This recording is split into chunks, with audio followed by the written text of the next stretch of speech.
Metro Exodus is a weird game. Weird in a strange, campy, Russian kind of way, of course, but also weird in its plethora of conflicting game philosophies, confused design choices, and clashing mechanics. In a similarly confused way, I can acknowledge that the game is, in many ways, objectively good. It was clearly crafted with heart, it's packed full of detail, stuffed with love, and is, without question, a meticulously developed work of art. At the very least, Exodus is a dedicated, cinematic, single-player experience in a world that is increasingly missing them. But that doesn't save it. Despite its better qualities, I spent the good majority of my 40-hour playthrough infuriated, enraged, annoyed beyond measure, bored to tears, and completely exhausted. Exhausted by the game's mechanics, by its level design, by its enemies, by its pacing, and by generally every single thing that it had to offer. Playing Metro Exodus is to become Metro Exodus. It feels like trudging through the mud while a mutant lobster chomps at your heels. The only thing I felt at the game's conclusion was relief. It's an interesting moment of meta experience, sure, but I doubt that was the intention. So where did it all go wrong? I suppose it starts at the conceptual top with the larger decision to infuse a traditionally linear experience with open world elements. A decision that has sapped this game of everything that has historically made the Metro series great. Don't get me wrong, the potential was there. The promise of an open-world Metro, teased in all of its grandeur at E3 and a million other pre-release showcases, was invigorating. A post-apocalyptic, Fallout-esque wasteland bathed in the suffocating gritty realism of Metro? It seemed like a dream, and it was just that. Metro Exodus is a surprisingly small, restricted, and simple game, not anything like the vast, sprawling experience promised by its trailers. The majority of your playtime will be spent in just three main areas: small to medium-sized, self-contained maps full of nightmarish topography, each paired with a corresponding cast of post-apocalyptic archetypes, slavers, cannibals, fanatics, you know how it goes. The biomes are all neatly separated, too. You've got Volga, your snow level, Caspian, your desert level, and Taiga, your jungle level. Other than a few unique missions which take place in their own separate linear levels, this is it. You, as usual, will play as Artyom, an inexplicably silent, elite Russian soldier, survivor of the apocalypse, longtime resident of the underground Metro. This game is a direct continuation of Metro Last Light, so brushing up on the Metro lore is recommended. There are a lot of names, a lot of faces, and a lot of events that Exodus assumes you already know about, and quite frankly, unless you're already invested in the Metro story, not much here will catch your interest or anchor you down. But more on the story later. Mechanically speaking, Exodus is a military-based survival FPS through and through. The basic gameplay loop revolves around managing Artyom's limited resources. Recharging his flashlight, changing his gas mask filters, repairing that mask if it's broken, avoiding radiation, scavenging for scrap, and upgrading weapons with mods which are scattered throughout the world. More accurately speaking, there's always something beeping at you, alarming you, warning you, or running out. The resource management, though, despite its many constituent parts, is utterly bare bones. There are only two resources to gather, the unimaginatively named crafting parts and chemicals, and they can only be used to craft four things: health packs, air filters, bullets, and throwable weapons, the large majority of which become useless if you're playing non-lethally. Other than collectibles like postcards, diaries, or audio logs, those four items comprise every single thing you can possibly find in the world. Outside of 2 or 3 mini fetch quests, there are no unique items. No matter where you go, how far you explore, or how hard it is to get there, you will find only bullets, crafting parts, or chemicals.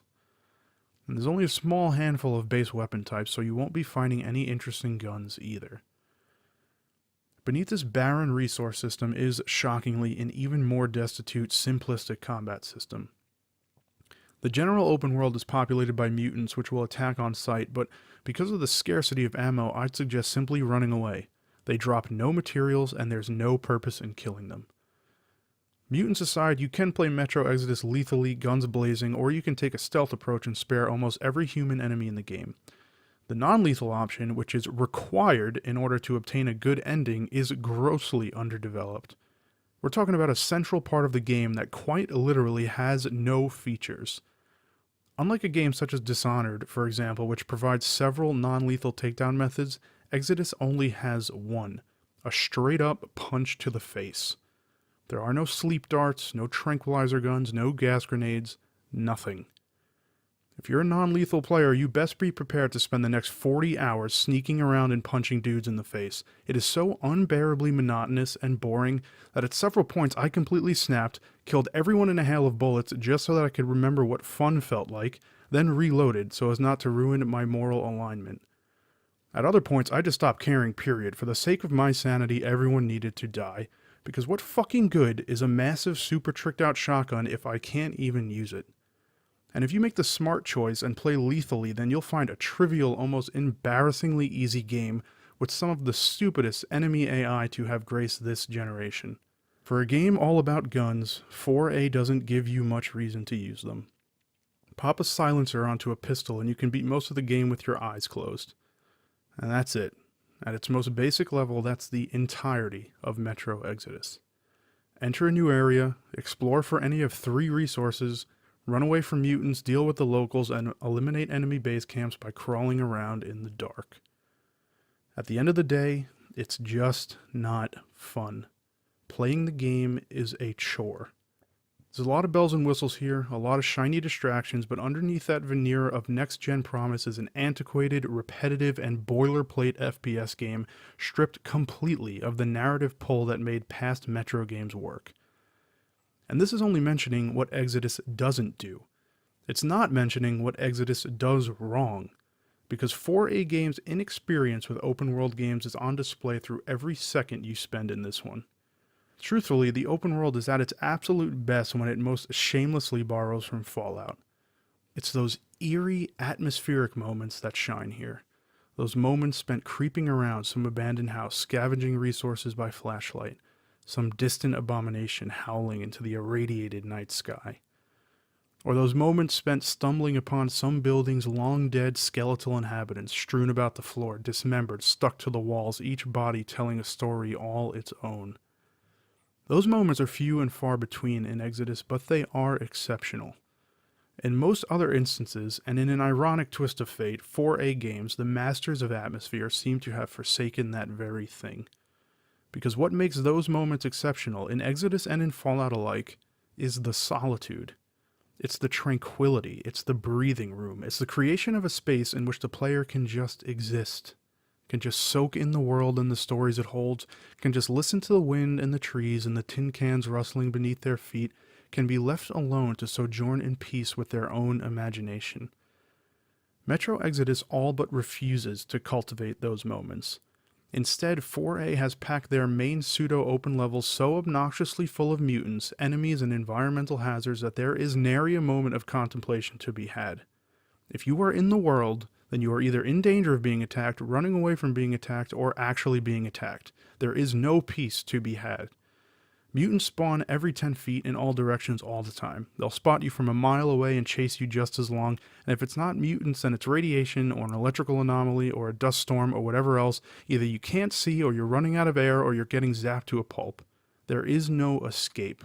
The levels are not as big as advertised. They're not very big at all, truth be told, pushing the definition of open world to its breaking point. So there's no escape from any hazards, there's nowhere outside of their immediate vicinity, and there's no vast landscape across which they can lose your trail. Now, I understand that this is the kind of world Metro is. Savage, tense, and eternally dangerous, but the execution of it is simply put annoying. Relentlessly annoying. I am fully aware of the dangers of Fallout's world, in other words, without being constantly bombarded by them. Just give me 5 seconds to breathe. Let me enjoy the world that you've created.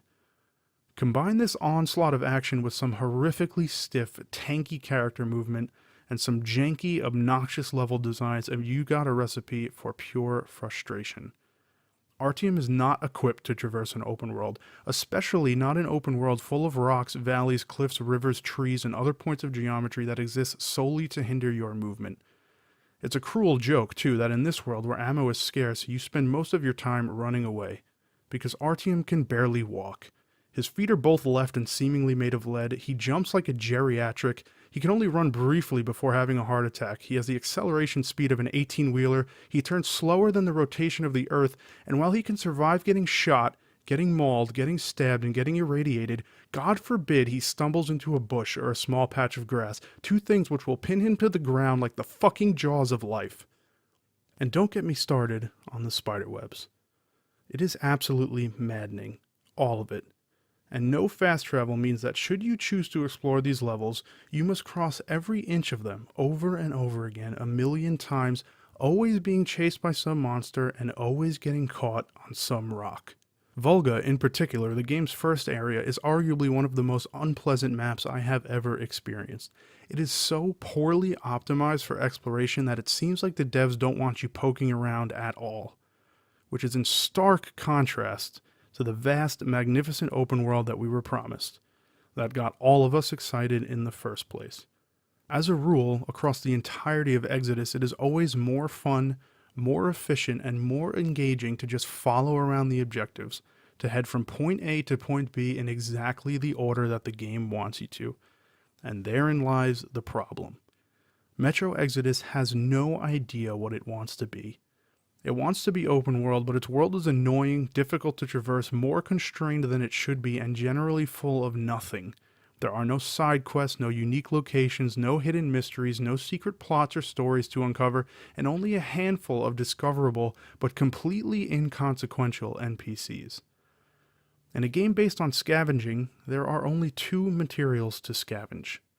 There are only 10 enemy types, including the one-off boss creatures, and you'll spend the large majority of your game fighting just 3 of them. The most boring ones, the brain-dead zombies, the feral watchmen, and the humans, who all fight and look exactly the same across all 3 maps. There are marginal suit upgrades to be found, but most are useless and all are non-essential. In other words, there is no reason to go anywhere. In my experience, in fact, it is actively detrimental to explore this game at your own pace. The devs apparently did not take into account the playstyle variables that accompany open world design. I discovered that by reaching certain areas before I was supposed to, or even by entering certain locations from the top instead of the bottom, I was actively breaking quests, glitching NPCs, and locking content. And for what? Not much, it turns out, because for the most part, the main questline will take you everywhere anyway. I learned this far too late, after hours wasted trying to get into places that I wasn't yet allowed to go. If it's important, the game will show it to you without fail. There is nothing worth discovering on your own, and no reason to stray off course, and any frustrating excursion into the unknown will be promptly rewarded with a slap in the face when 2 hours later, the game opens up a new path, rolls out the red carpet, and sends you there as a matter of course. I advise you to play this game as you would play a traditional linear FPS. Just do what it tells you, go where it wants you, streamline the story. Do not treat Exodus like an open world or even a semi-open world game like I did, because you will ruin the experience for yourself. Because it's apparent that 4A could not or did not want to relinquish their traditional linear game design, and they shouldn't have. The best parts of this game are the strictly linear ones, those classic horror-like corridor-based metro levels, drenched in atmosphere, pulsing with tension, driven by a pointed narrative hook, brimming with handcrafted environmental stories and designed for slow, strategic, cover-based combat. Early on, for example, the game takes you to a self-contained one-time only level, a military bunker from which the crew of the Aurora must escape. I won't ruin the twist there, but it was easily the most fun I had with the game. It was a glimpse into the potential of what could have been. A completely linear Metro Exodus is a very different game, and, in my opinion, a much better one. It would have saved the story, at least, which here, as it stands, is decidedly not great. A jumbled, vacuous, non-effective MacGuffin festival that features some of the worst narrative pacing I have ever seen. This, too, is a fault of the open world. Now, since this channel is focused on story-driven games and game narrative, you must allow me to indulge a bit here. 4A games can tell a good story, we know this, and their promise of a narrative-heavy experience had me especially excited for Exodus. But their usually focused, tightly scripted cinematic narratives, allowed formally by their controlled linear levels, are not applicable to an open-world design. It simply doesn't work. So instead, the story in Exodus was worked around the mechanics and not the other way around. What we've got as a result is an absolute disaster of non-moments, anticlimaxes, tedious cinematics, forgettable characters, bad dialogue, and weak premises. Here's the basic setup. Artyom and crew have learned that, contrary to popular belief, parts of the surface are still inhabitable. So they leave the metro in hopes of building a better life up above. They encounter some weird factions along the way. There are a few dramatic beats depending on how you play, but otherwise that's basically it. There are no big twists, meaty plot developments, or significant character arcs. Things heat up slightly at the absolute tail end of the game, but otherwise this is largely a kind of low-stakes, stagnant affair, compounded by some of the most antiquated narrative pacing of the last 20 years. The biggest issue, by far, is that story and narrative have been completely, and I mean completely, segregated from the gameplay. The two do not intertwine ever, at all. This was for a solution to the open world versus compelling narrative struggle that has confounded the industry for years. In Exodus, you are either playing the game or you are watching a story. There is no interaction between them. There are no story beats, no character developments, no plot threads occurring or emerging naturally in the open world. What this means, essentially, is that you have giant blocks of gameplay followed by giant blocks of story. The kind of game design that was popular 20 years ago, but that has since, and for good reason, been largely abandoned. You could play Exodus for 10 hours without speaking to a single character, advancing the story in any way, or having any narrative engagement at all.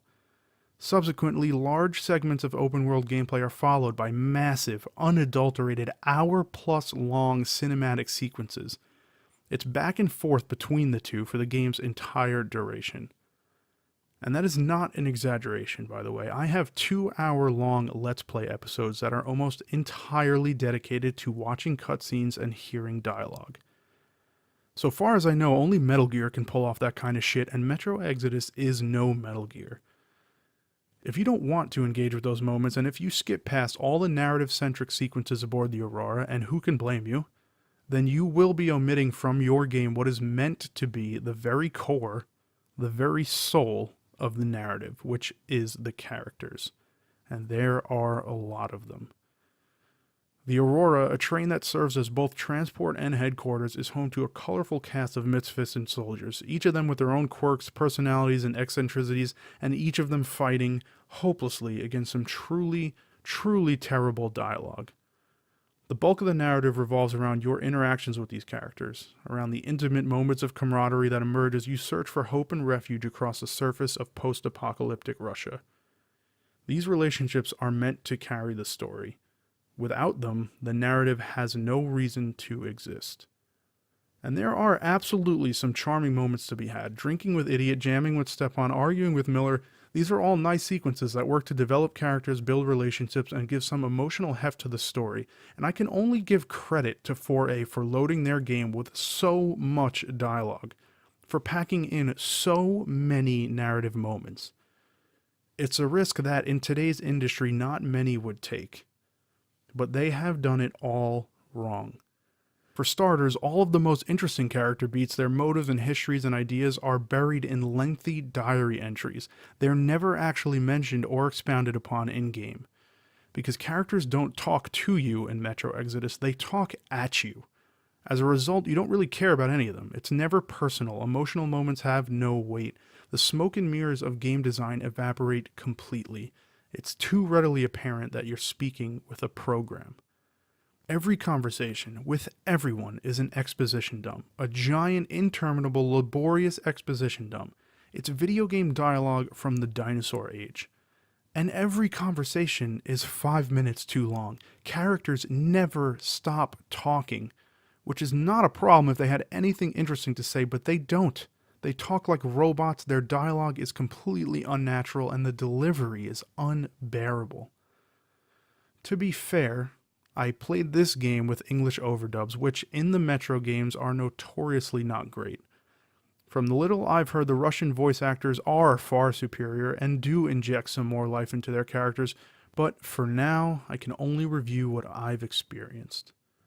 What truly pained me throughout this game is that I am a die-hard dialogue completionist. I try to hear every line of dialogue a game is willing to give me, But in Metro Exodus, on more than one occasion, and specifically in regards to the character Crest, who talks so much that it sounds like it's glitching, I simply had to walk away.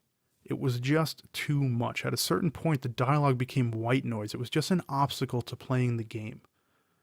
The only exception to this is Anna, Artyom's wife, who is one of the more enticing characters I've come across in some time. She's smart, funny, supportive, tenacious, she's incredibly well written, and her voice acting is by far the best in the game. Her delivery seems genuine. Her dialogue actually conveys something about the inner machinations of her character. It's rarely, if ever, expository, and by the end, the relationship between her and Artyom is actually incredibly well developed, fleshed out, and believable. I was happy to spend as much time with her as the game would allow. She felt like a real person whose presence actually affected the story, and the emotional moments involving Anna were the heaviest and the most effective in the game. All other characters, from side characters to main characters, are just set dressing in comparison. And this includes Artyom himself. Now, I understand that a silent protagonist is tradition for the Metro games. Artyom has never spoken a word. But in this game, one that's aiming for a big, emotional, sprawling narrative, it's a tradition that they should have broken. Silent protagonists can generally only work in two cases. One, in a Legend of Zelda kind of context where the motivations are simple and the main character doesn't need speech to convey them. Two, in any RPG that gives you the option to respond via dialogue choice. Metro Exodus is neither, and so the silent protagonist comes off as nothing less than absurd. It is comical beyond measure, and for all intents and purposes murders any potential significance that the narrative could have had. It certainly exacerbates the dialogue issue, since the problem of being talked at is only amplified by not being able to respond. Sure, NPC guy, I'll sit here in a fixed camera angle for 10 literal minutes while you monotonously monologue in my general direction. That sounds fucking great. It's hard not to laugh, too, during the epic dramatic moments when characters are yelling at Artyom, asking him questions, begging for help, and he doesn't say a fucking word. When they're speaking directly to him, and he doesn't even blink. What's even more ridiculous? Artyom, in his private life, on loading screens and in diary entries, is a motherfucking poet. His diary entries are novel length. He's verbose, eloquent, and descriptive, and he loves to talk. It's impossible to take seriously, the whole thing. Out in the field, he's a stumbling, bumbling, deaf-mute Neanderthal. On paper, he's a Nobel Prize winner. Shakespeare, behind closed doors. Lenny from Mice and Men, whenever another human being enters the equation. And Anna, to her credit, was still able to carry on a believable, incredibly heartwarming married relationship with this man who does not speak. Now that is good writing. Aside from central characters and plot, each of the three main levels has its own self-contained story, its own political battles, faction classes, cultural situations, and main characters, which you will be thrust directly into, and these interactions comprise the majority of the game's actual playtime. Some of these stories are better than others, and it's all fairly typical fodder for a post-apocalypse, cannibals, slaves, scavengers, etc., but they all suffer from the same stagnation, predictability, and pacing issues of the story at large. It's nothing you haven't seen before. Granted, the side characters can be strong, sometimes stronger than the main characters. Olga, the lead protagonist from Taiga, for example, is one of the few characters that I will actually remember. But there are never any narrative developments. You're presented with all the information about an area upon first entering it. From there, nothing ever changes, and you need only plow through menial, MacGuffin-based objectives until the end. Find water, open the gate, turn on the power, etc., etc. By the end of the game, all these factions and stories seem fleeting and meaningless. The characters themselves seem to forget about them as quickly as the player does. But I will say this. For a few brief, glorious moments, buried deep in Artyom's journal entries, the game does explore what these factions, what the reemergence of slaves and religious fanatics and cults, mean for mankind. How their existence reflects on human nature, what they mean for hope and survival and for rebuilding, and what the role of an outside agent should be when coming into contact with a foreign culture. It explores real substantive things, things that would make for a great fucking story. But those thoughts exist only across a few digital pages, and then they're gone. And you realize that in Metro's world, all of this is just simply something to do. It's also here in these three areas that you're most directly exposed to the game's main narrative mechanic, the morality system. The morality system in Exodus has, to be fair, some incredible strong points. It's also one of the most poorly implemented morality systems that I have ever seen. As is the case with most things here, there's never any good in Exodus without an equal and opposite reaction of bad. There are two kinds of moral choices you can make in this game. In each of its areas, you can either save or help any captured people you come across, and you can either spare or murder the human enemies. This boils down basically to a lethal, guns-blazing playthrough or a stealthy, non-lethal one. The game actually does a phenomenal job of reacting to your choices. Other characters will openly acknowledge your actions and playstyles, and the way you play will actually significantly affect both the smaller side stories and the overall ending. I was often surprised at the little quips people would make after I non-lethally completed an area. They felt very intuitive, natural, and any time a game takes into account a player choice, I'm a fan. The bad? The game never mentions that this morality system exists. It only vaguely hints at which actions are right and which are wrong, never makes it clear who you can actually kill without consequence, and does nothing to suggest what those consequences might be. The first time I saved a prisoner, some barely audible demonic whisper sounded in my headphones. I had no fucking idea what it was, what it meant, or whether I had really even heard it. The second time I saved a prisoner, it happened again. I started to notice the pattern, but up until that point I had no idea that this system existed. And still, that's the moral signifier they chose? A light whisper? A demonic whisper, no less. An evil-sounding whisper that triggers when you do something good? Fucking insanity. What if I had committed an immoral action before knowing that morality was a thing? What if I fucked up my whole game because the game didn't tell me the rules? Because I couldn't interpret crazy demon whisper in the correct way?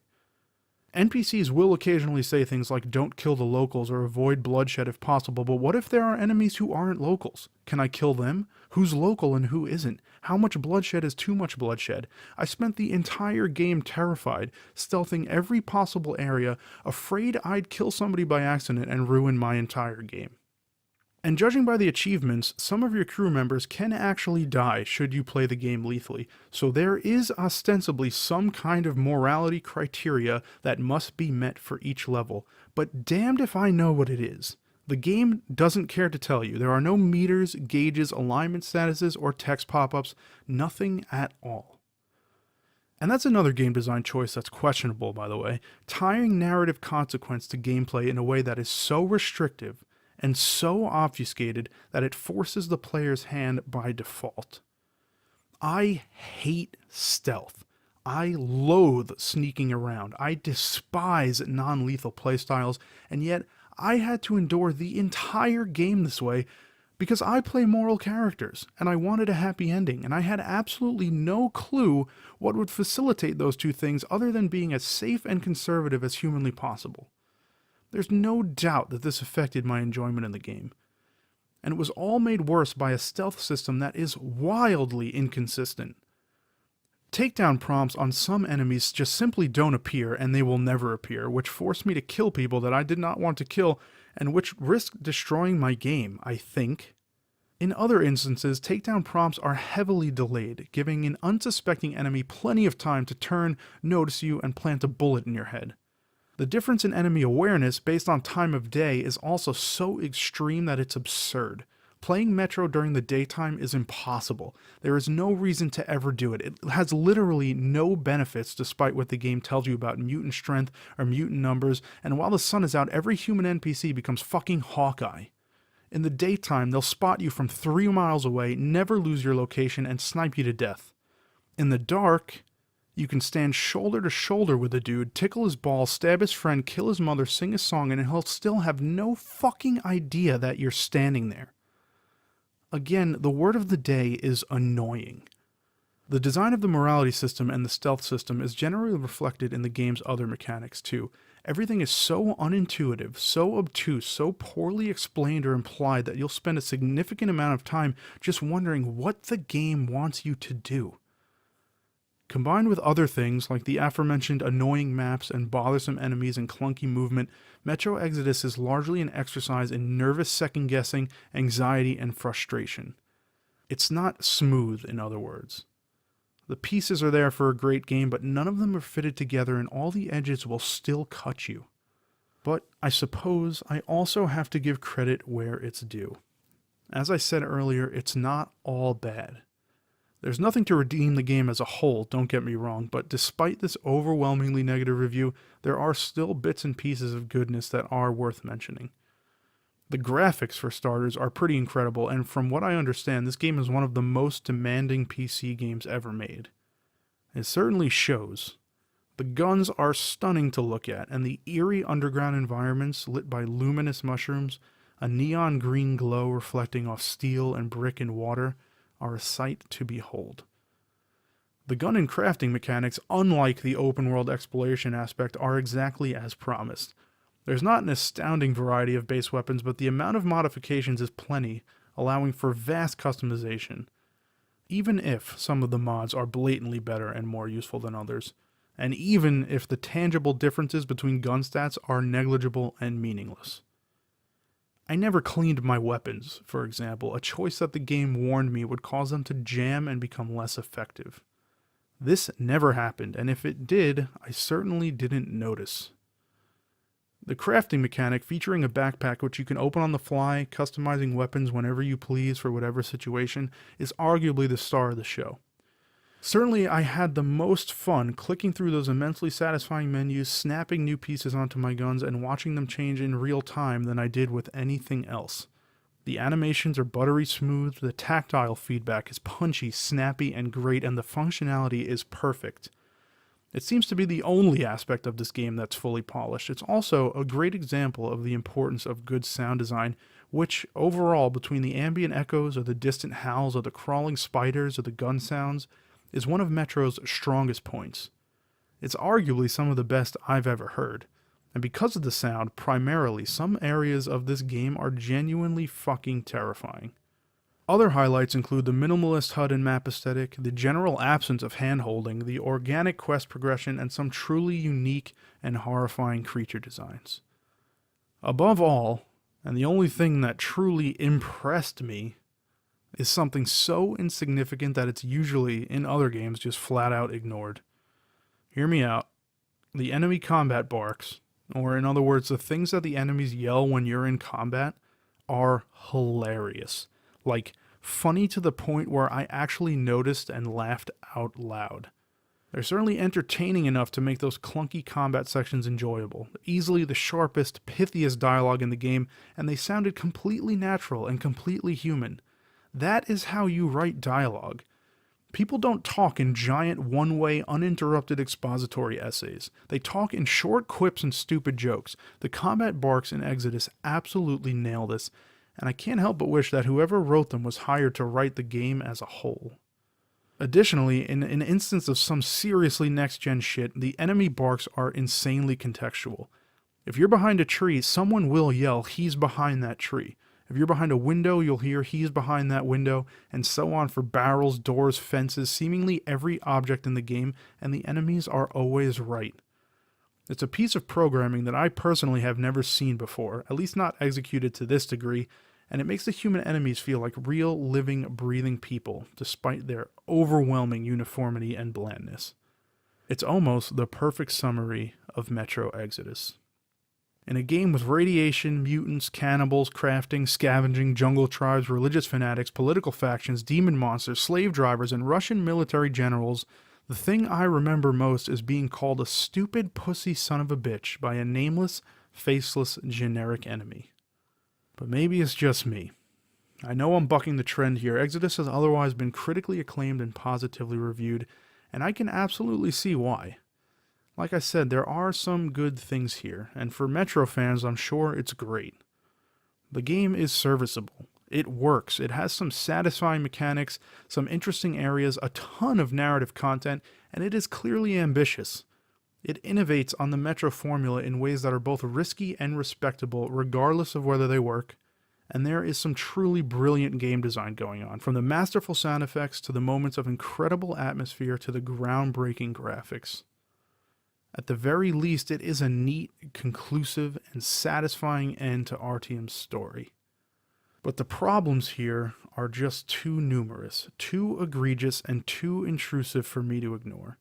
I've got to follow my gut instinct, and my gut grew to exponentially dislike this game with every hour that I played it. Taiga, the last area of the game, was maybe the only glimmer of hope. This was the map that they used in their promo trailers, a dense, expansive jungle packed with dangerous beasts, savage tribes, and mystery, and it was by far the best area of the game, well designed, lush with detail, easy to navigate, and the closest thing to the experience that I was expecting and hoping for. But by that point, it was too little, too late. The game had worn out its welcome, and I simply wanted it to end. For all the reasons mentioned above, I award Metro Exodus with a score of 6 out of 10. Slightly above average, but not by much. Hope you appreciate my thoughts, guys. Thank you very much for tuning in, and I will see you next time. What's up, guys? For those unaware, my name is Matt, and this is No Stone Gaming, the gaming channel where we leave no stone unturned. If you enjoy the content, please like, subscribe, and comment. It would mean the world to me. Also, let me know what you thought about Metro Exodus down below. Tell me if you think I'm an idiot, and as always, I would absolutely love to see you here again. Thanks, and take care.